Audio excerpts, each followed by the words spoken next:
layak atau padankah untuk diinformasikan melalui SMS. Setidaknya mungkin mereka harus call in person supaya dapat saya sendiri kan ya. Mungkin kalau bagi saya ya kok diremehkan ya kan. Waktu nutup serius, waktu buka kok meremehkan gitu loh. Itu yang saya bilang. Kalau efek dari permasalahan ini apa aja Pak yang udah Bapak rasain?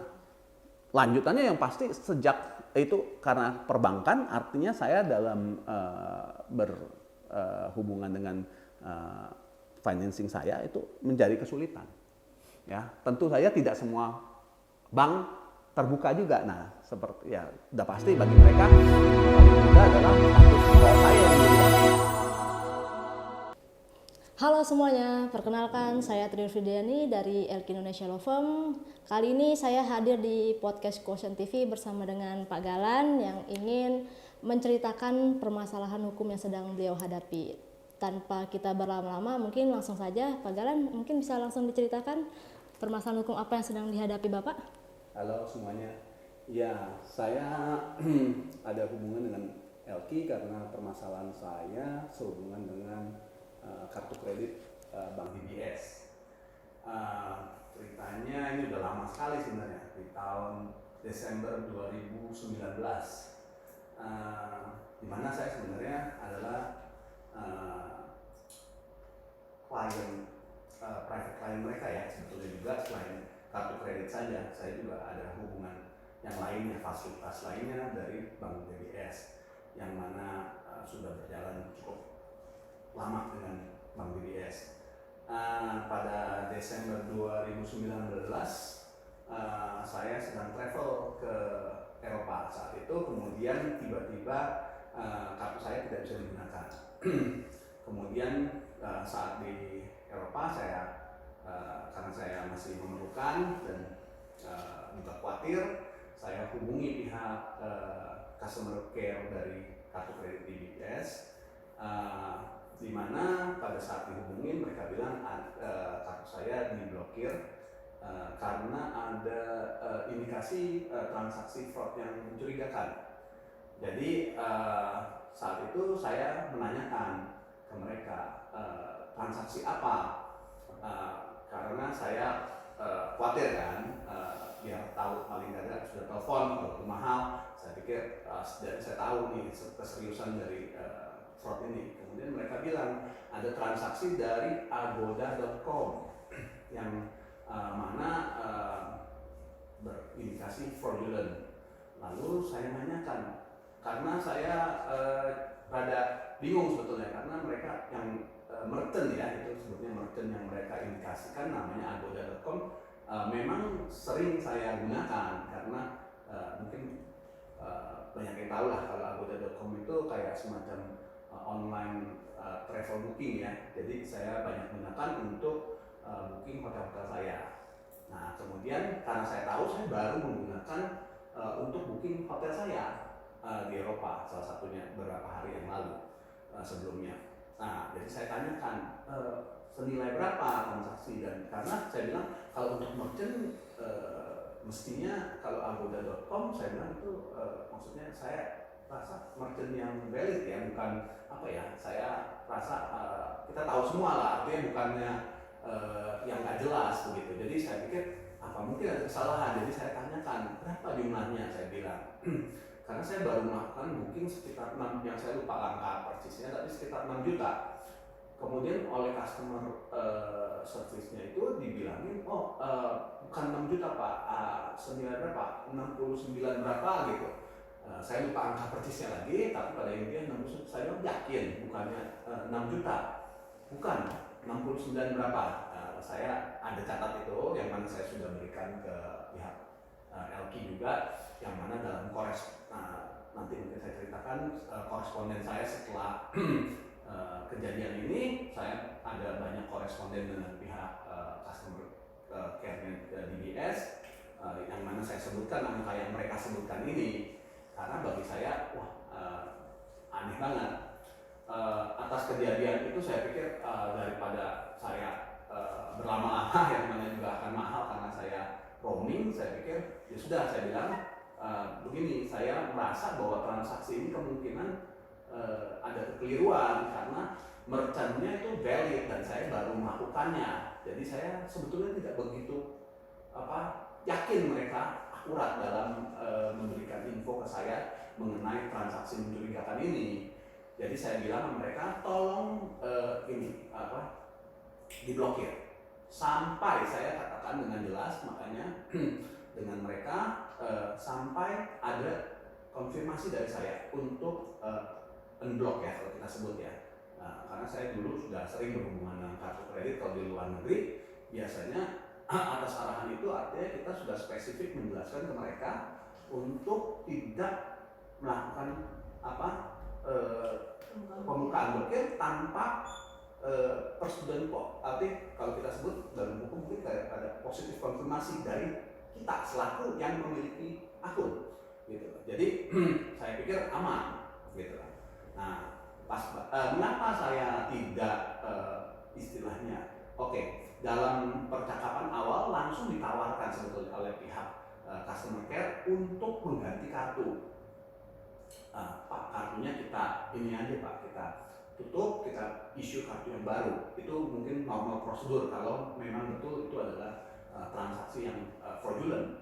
Tapi dalam hal ini saya merasa dengan nama merchant yang mereka sebutkan adalah merchant yang valid, dan kemudian dalam kesempatan ini mereka juga katakan transaksi yang tidak terjadi, artinya dibatalkan oleh mereka di belakang sistem mereka karena sudah terindikasi fraudulent. Saya pikir resiko minimal, dan juga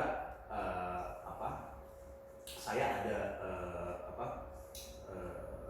direct debit ke kayak pengecasan ke kartu ini. Saya pikir akan repot kalau ternyata ini adalah bukanlah sesuatu yang masalah, sebenarnya hanya mungkin kurang akurat, yang mana akan saya tindak lanjutin setelah saya balik ke Indonesia. Atas penjelasan mereka itu saya cukup confident, apalagi saya juga bilang ke mereka kan untuk kartunya diblokir sampai dengan saya menginfokan untuk dibuka blokir. Jadi saya pikir pasti aman. Lanjut dari situ saya balik ke Indonesia, kemudian setelah waktu di awal Januari saya tindak lanjutin ke mereka untuk telepon ke pihak DBS. Nah lucunya mau DBS balikin, Bapak harus ke pihak Agodanya, karena kita tidak ada transaksi tidak terjadi, kita tidak bisa melacak dari sistem customer care-nya. Mungkin itu secara sistem ya di back office, jadi ya saya ngerti dikit lah. Karena transaksi mungkin berjuta-juta, kalau yang tidak valid mereka tidak rekam ke dalam sistem mereka. Jadi saya pikir oke, nggak masalah. Mereka suruh saya ke Agoda, saya coba kontak ke Agoda. Agoda sebaliknya bilang juga, karena juga tidak terjadi, kita tidak bisa, kita perlu detail dari bank, paling tidak waktunya, kapannya, sehingga kita bisa cari. Oke, nah saya bilang, waduh ini sulit banget. Jadi sejak itu saya bilang, waduh, oke, saya rasa nggak akan masalah nih kalau tidak tulisan daripada hanya per call, yang mana tulisan. Sejak itu saya mulai kontak DBS melalui email, tertulis secara email. Saya jelaskan faktanya, kemudian saya bilangin saya sudah hubungi itu email pertama saya bahwa sesuai dengan kejadian yang tadi dari Desember, hubungi mereka. Saya jelaskan ulang, kemudian saya bilangin juga bahwa saya sudah hubungi Agoda, menjelaskan mereka tidak bisa. Jadi saya minta mereka untuk memberikan saya detail lebih supaya saya bisa follow up ke Agoda. Itu kalau misalnya email saya yang pertama. Nah dari situ mereka bilang dibalikin, di reply kalau misalnya mereka bilang tidak bisa karena terlalu banyak ini transaksi karena sudah di belakang layar katanya. Nah saya bilang kalau begitu saya pikir repot banget ya. Kebetulan saya kalau sudah sibuk, saya sempat tidak terlalu urusin. Saya pikir dalam pikiran saya sebalik lagi masih diblokir. Saya ada itu belum ada pernah bilang buka blokir gitu ya? Buka blokir. Tapi saya sudah ada etikat baik, saya pikir kan, gimana juga selain transaksi yang mereka sebutkan ini, seluruh transaksi lainnya kan, karena saya baru travel jadi banyak pemakaian juga. Saya bilang saya hubungin ke customer service juga untuk saya minta billing saya. Karena saya tahu saya akan lagi sedang diblokir kartunya, tapi saya tidak mau ada tanggungan. Jadi saya tanya ke mereka di Januari kalau itu, kalau mereka bilang mesti tunggu sampai akhir. Saya tunggu. Tapi kadang-kadang kalau misalnya itu karena di akhir, kalau misalnya pas cutting, akhirnya setelah saya diberikan angka, mereka bilang bapak mungkin ada 1 billing lagi, jadi bapak tunggu. Nah, saat itu mereka berikan, saya bayar penuh sudah. Kemudian saya waktu itu juga saya bilang rada sibuk, saya bilang udahlah, toh diblokir ini, saya pikir nanti pas tenang-tenang saya baru pikir mau lanjut lagi, urus lagi. Nah, di bulan berikutnya tapi saya paling nggak urusan tagihan saya pikir penting lah, ini saya takut ada masalah, saya dari etikat baik juga, saya tanyain lagi yang bulan berikutnya punya billing, saya diberikan juga, saya bayar juga dengan penuh. Jadi bagi saya kan, saya udah nggak ada tanggungan ya, saya udah bersih, saya sudah tunaikan kewajiban saya, dan saya pikir kartu saya sudah saya arahkan untuk diblokir sehingga tidak mungkin lagi ada transaksi. Nah, lewat waktu berapa bulan, ternyata ini, tapi kemudian baru saya tahu di tahun-tahun kemudian, di akhir bulan, beberapa bulan kemudian kalau salah, bahwa terjadi transaksi. Nah, saat itu saya sudah mulai lagi tuh email kalau nggak salah dengan mereka. Tapi jujur aja hasilnya saya udah lupa banget. Pada intinya mereka berikan tidak ada jawabannya, kurang lebih adalah setelah mereka tidak bisa berikan detail untuk saya hubungi ke Agoda. Jadi saya kan juga nggak bisa cari transaksi itu dari pihak DBS. Pada intinya seakan-akan mengesampingkan bahwa tidak ada transaksi yang disebut sebagai 69 juta yang pernah disebutkan oleh customer care-nya DBS yang saya catat. Tapi waktu itu lisan kan, tapi saya sebutkan. Nah, dalam surat-surat koresponden saya dengan email dengan pihak DBS ini juga saya bilang paling gampang kan gini, saya ya ngerti mungkin dikit-dikit ya, kalau di telepon dengan pihak banking biasanya mereka record. Jadi salah satunya yang saya minta adalah yang paling gampang, buka recordnya. Ya kan, saya rasa itu harusnya kalau harusnya ada karena bank pasti untuk maaf kata ya, setahu saya mereka juga pengen melindungi kalau mereka terjadi sesuatu, customer care-nya dalam mungkin memberikan arahan salah apa sehingga mereka tahu kan. Tapi permintaan saya itu tidak pernah dikabulkan. Jadi gantung terus saya bilang lalu paling gampang saya bilang kalau saya memang salah, kalau memang dari kalian ada menyebutkan itu kan saya ngapain buat saya ada angka ini, saya bilang, dan saya sudah tunaikan kewajiban saya semua gitu loh. Dan ini saya bilang cuman sebetulnya tujuan saya waktu itu adalah supaya saya tidak usah ganti-ganti saya punya direct debit juga. Saya pikir juga saya udah berhubungan lama dengan mereka, saya ingin maintain nomor saya ini karena jujur aja ini adalah nomor yang diberikan dari bank sebelumnya waktu itu saya dengan ANZ. Saya pikir saya nggak usah ganti-ganti. Jadi sampai berapa bulan itu tidak ada kepastian. Nah ternyata setelah ini kalau misalnya berapa tahun, tapi saya kalau misalnya terinfokan karena saya diinfoin sama pihak kebetulan yang ada salah satu direct debit yang pertama adalah dari pihak Manulife asuransi. Dari asuransi bilang kan saya punya direct debit sudah oke, karena kalau misalnya setiap 6 bulan atau 3 bulan saya lupa pakai, nggak lama setelah itu bulan April kalau nggak salah terjadi direct debit. Nah kaget saya, padahal saya ekspektasinya mereka akan, jujur aja saya pikir saya baru ingat mereka harusnya komplain saya bahwa terjadi gagal, minta saya replacement kartu untuk saya bayarkan. Kaget saya, wah saya lihat kok begini, saya kaget juga ternyata kartu saya dibuka sepihak. Nah, saya komplain, mereka jelaskan katanya saya sudah di SMS beberapa kali untuk pemberitahuan pembukaan blokir. Ya maaf saja, menurut saya sangat tidak bijak ya bank sebesar itu untuk hal sepenting ini yang mana awalnya dari mereka juga yang mengindikasikan bahwa ini adalah potensi transaksi fraudulent, artinya kan sesuatu yang serius, tapi dengan mudahnya mereka kemudian membuka balik account saya. Ya, bagi saya justru lucu kalau mereka yang pertama memblokir kemudian mereka seakan yakin sendiri katanya sudah dengan alasan kenapa dibuka blokir dengan begitu mudah. Mereka bilang karena tidak ada mereka bilang sudah tidak ada resiko. Dan saya bilang lah kok bisa begini ya kan, artinya kan maka bagi saya mereka mengetahui mungkin mereka salah dalam memberikan keterangan informasi gitu loh. Tapi ya itu saya digantung terus sampai saya minta karena saya juga ada hubungan dengan pihak DBS untuk fasilitas lainnya dalam bisnis saya minta tim yang mereka untuk bantuin, tapi tidak ada hasil sama sekali.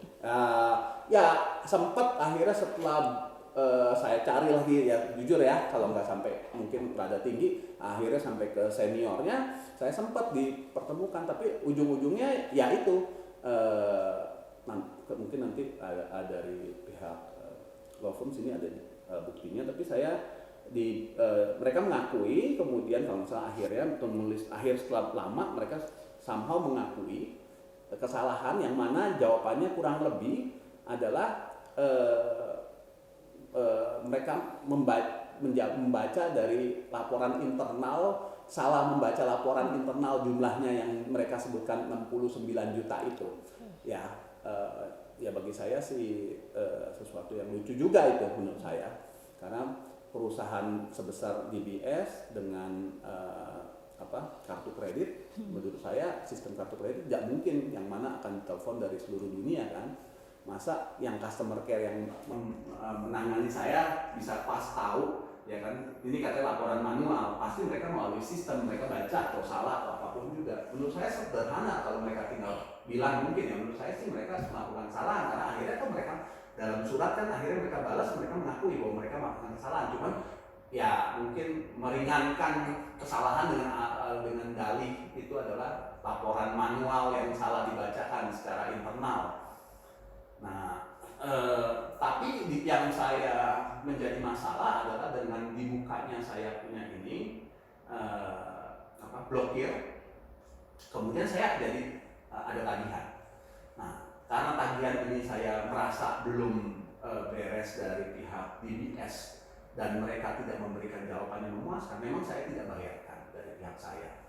Karena bagi saya itu adalah leverage saya supaya mereka mau membereskan kesalahan mereka. Tapi ternyata saya dilaporkan dan kemudian mungkin dalam sistem BI checking, artinya kita ternyata terjadi keterlambatan ya, jadi akhirnya jadi kolima yang ini yang menjadi masalah. Karena bagi saya status ini tidak seharusnya terjadi kalau mereka sebetulnya dari awal follow prosedur, yang mana mereka tidak membuka blokir saya secara pihak, yang mana saya di dalam arahan saya, di dalam komunikasi saya dengan customer care, saya pastikan bahasanya bahwa saya bilang tanpa konfirmasi saya. Tapi saya tidak bisa buktikan jujur. Kenapa? Karena rekaman tidak pernah sampai sekarang mau dibuka. Padahal sederhana sekali menurut saya. Kalau niat mereka memang benar dan mereka tinggal buka, itu semua akan ada. Apa kalau saya ngomong salah ya mereka tinggal bilang. Bapak tidak pernah ngomong kan? Tinggal mudah. Saya tidak berniat untuk tidak membayar tagihan ini, tapi saya merasa bahwa kalau saya sudah bayarkan, ya artinya saya akan hidup dengan kolima ini, walaupun nanti kemudian akan bersih. Tapi seakan-akan saya secara prinsip seakan-akan saya yang bersalah. Saya nggak merasa saya bersalah. Ya, etikat saya baik dari awal begitu ada kejadian ini pun, begitu saya balik di 2 cycle billing saya, langsung saya bayarkan secara penuh, ya kan? Kenapa saya dibeginikan? Menurut saya begitu. Kok saya satu, saya juga bukan cuma dari bisnis atau kartu kredit hanya kecil menurut saya, segini 20-an juta kalau masalah tagihan saya.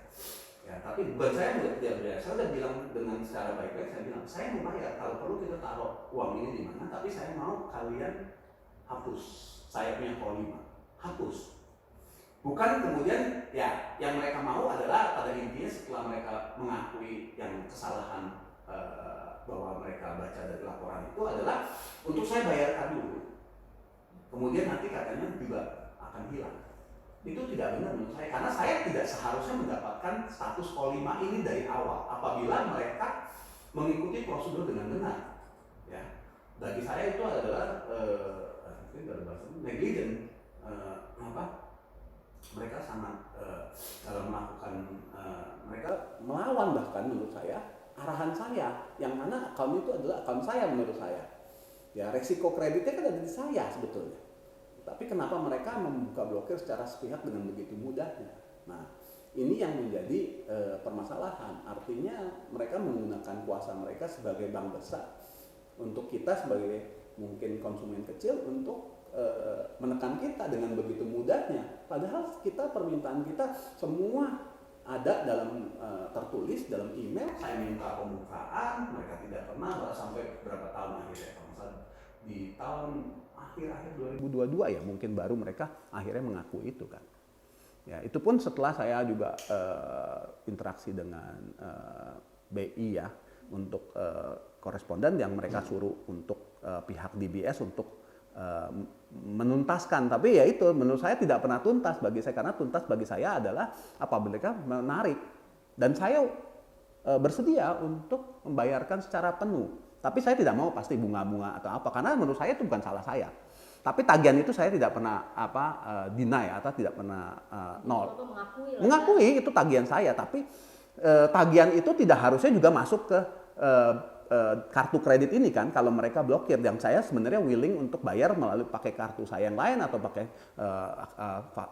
dana saya yang tersedia, saya tidak butuh sebetulnya. Tapi karena ada kegantungan ini, dan mana kemudian saya baru tahu setelah terjadi call istilahnya status saya ternyata di perbankan jadi jelek, saya tidak sudilah setengahnya. Saya masa ini bagi saya saya tidak melakukan kesalahan, saya jadi jelek, kemudian saya yang harus istilahnya malahan bayar dulu.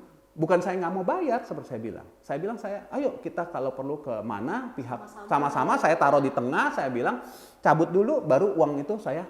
Nah, mereka selalu sampai sekarang menurut saya adalah dengan berdalih karena saya belum melakukan pembayaran, mereka tidak mau melaksanakan. Tapi saya nggak yakin kalau saya melakukan pembayaran, mereka akan menarik. Saya bukan mau untuk istilahnya dibiarkan hilang ya. Kalau 5 kan kalau kita sudah lunaskan akan hilang ya setelah berapa tahun kalau nggak salah. Tapi saya nggak mau karena saya tidak seharusnya punya kecacatan itu dalam kredit saya. Begitu, Dek. Jadi sebenarnya awal mula permasalahan ini itu dari informasi salah ya? Iya, menurut saya orang pihak customer care mereka memberikan informasi yang salah. Tapi dalam surat-surat saya udah jelaskan berkali-kali apa mungkin. Tapi mereka seakan-akan ya menurut saya mungkin kemudian makin nutupin dan menganggap enteng menurut saya. Pikirnya nggak bakalan saya akan bertahan dan apa-apa. Dan yang gilanya menurut saya itu membuka secara sepihak. Hanya dengan dasar katanya mengirimkan SMS ke saya punya nomor, apalagi zaman sekarang siapa yang buka SMS ngomong jujur, dan sesuatu yang seserius itu layak atau padankah untuk diinformasikan melalui SMS. Setidaknya mungkin mereka harus call in person supaya dapat saya sendiri kan ya. Mungkin kalau bagi saya ya kok diremehkan ya kan. Waktu nutup serius, waktu buka kok meremehkan gitu loh. Itu yang saya bilang. Kalau efek dari permasalahan ini apa aja Pak yang udah Bapak rasain? Lanjutannya yang pasti sejak itu karena perbankan, artinya saya dalam berhubungan dengan financing saya itu menjadi kesulitan. Ya, tentu saja tidak semua bank terbuka juga. Nah, seperti ya udah pasti bagi mereka yang paling mudah adalah status call saya yang dilihat. Ya. Beberapa bank yang saya punya hubungan baik mereka mentolerir, ya. Tapi saya jadi terbatas pilihannya. Saya harus menjelaskan, saya tiap kali untuk awal mungkin menarik fasilitas saya harus kasih semua history saya ini bahwa saya sehubungan dengan itu. Ada yang mau terima, ada yang enggak. Kalau yang nggak mau terima, arti kan pilihan saya sebenarnya kayak mungkin saya bisa kalau dari banyak bank saya bisa dapatkan bunga yang terbaik, jujur aja. Tapi saya jadi terbatas oleh pihak-pihak yang mungkin mau mengerti dan mau mentolerir sampai kasus ini dibereskan. Gitu. Berarti memang dari bisnis dan lain-lain ekonomi Bapak jadi terhambat lah ya? Sangat, dan sekarang dengan dalam waktu bulan depan saya mungkin perlu untuk bisnis saya juga untuk melakukan akad yang mana saya jadi tersandra juga tidak bisa lanjut ya, dan ya nilainya cukup besar miliaran. Karena ya lucu padahal memang saya tidak ini bukan fasilitas ke saya tapi untuk ke KPR ke konsumen, tapi karena klien dari saya, bank-bank ini dalam PKS namanya perjanjian kerjasama mereka SOP-nya ya sebanyakan bank yang bank-bank yang kita lakukan hubungan, mereka pada inti kalau pengurus ada call 5 ya, mereka tidak akan lanjutkan sampai saya bereskan. Ya, artinya kan saya tertahan proses akad saya. Gitu, dan potensinya puluhan miliar. Gitu. Harapan Bapak berarti apa nih ke Bank DBS saat ini? Ya, balik lagi, saya tidak masalah yang saya untuk bayarkan, yang menjadi memang betul billing saya atau istilahnya tagihan saya, itu saya akan penuhin. Ya, tapi saya mau, yang paling penting adalah pulihkan nama baik saya dengan mereka. Ya, saya yakin bank ada caranya untuk menyatakan bahwa laporan awal mereka itu salah dan untuk ditarik.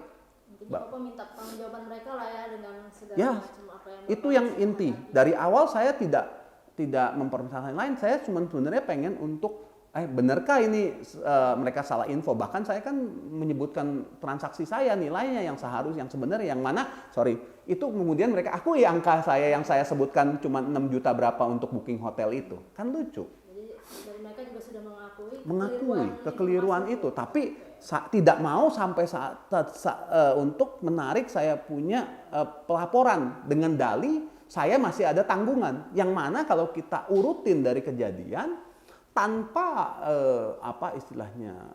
negligence mereka ke tindakan mereka yang istilahnya semena-mena menurut saya juga itu tidak seharusnya bisa charges masuk ke kartu kredit yang sudah diblokir ini kan. Jadi kan kalau tidak blokir kan mereka juga tidak ada tanggungan, saya juga nggak bakalan ada masalah, mereka tidak akan laporkan saya. Hubungan saya dengan DBS ya sudah, dan saya juga sudah tuntaskan semua tagihan-tagihan yang saya bilang tadi di 1-2 billing cycle setelah saya pakai di Desember itu sudah saya tuntaskan, itu bisa saya buktikan semuanya. Intinya Bapak udah punya etikat baik kalau iya, saya tidak. Kenapa saya dibeginikan kan? Ya kan lucu kan? Saya juga bukannya minta sesuatu waktu saya informasikan ke mereka itu saya berdasarkan apa yang saya tahu, karena saya lihat valid merchant jumlahnya mirip. Saya bilang yakin, saya sampai berapa kali itu kalau nggak salah saya di telepon, yakin bukan segini 6, bukan. Ya saya kan nggak bisa apa-apa. Ya udah saya bilang blokir dulu, makanya saya bilang saya waktu itu ya jujur mungkin saya rada nyesel nih, mendingan saya ambil terima tawaran mereka untuk ditutup kartunya, kemudian mereka issue saat itu. Ya. Saya pikir juga buat apa reissue ulang, ya kan biaya juga kemudian bagi mereka kan. Saya pikir juga saya juga nggak merasa ini sesuatu yang benar-benar fraudulent, tapi kok sampai berkepanjang sampai berapa tahun dari tahun 2019 dan saya ya dibeginikan aja, digantung terus sama pihak DBS. Oke, saat ini Bapak mau nyampein apa lagi nih? Ya itu sih kekecewaan saya aja, mungkin ya dari pihak DBS kalau bisa tunjukkan dong. Ya, bank besar dari Singapura, bukan bank kecil, bank nomor 1 dan di dunia juga bank besar. Apa begini cara mainnya? Hanya karena kita di Indonesia standar ganda. Ya, dalam saya punya koresponden itu saya kontak juga ke CEO Singapura, saya sisihkan ke tidak ada balasan sama sekali. Ya maaf kata bagi saya double standard. Saya yakin kalau mereka melakukan hal ini di Singapura, ya, yang mana saya juga laporkan ke MAS, yaitu Badan Otoritas semacam OJK-nya Singapura, tidak ditanggapi. Saya yakin kalau saya transaksi ini sehubungan dengan transaksi di Singapura, saya yakin pasti ada konsekuensinya. Ya, tapi kenapa di Indonesia hukumnya seperti ini gitu?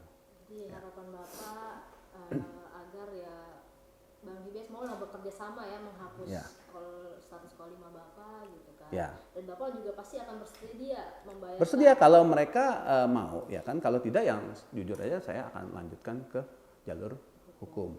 Ya. Baik, mungkin cukup ya Pak ya. Cukup, saya rasa itu aja. Udah, ya. Untuk detailnya mungkin kan kita nggak masalah, cuman ya itu semua saya bisa beberkan kalau saya ada. Untuk semuanya kita berharap agar permasalahan hukum Pak Galan dengan Bank DBS segera selesai dan menemukan titik cerah lah ya.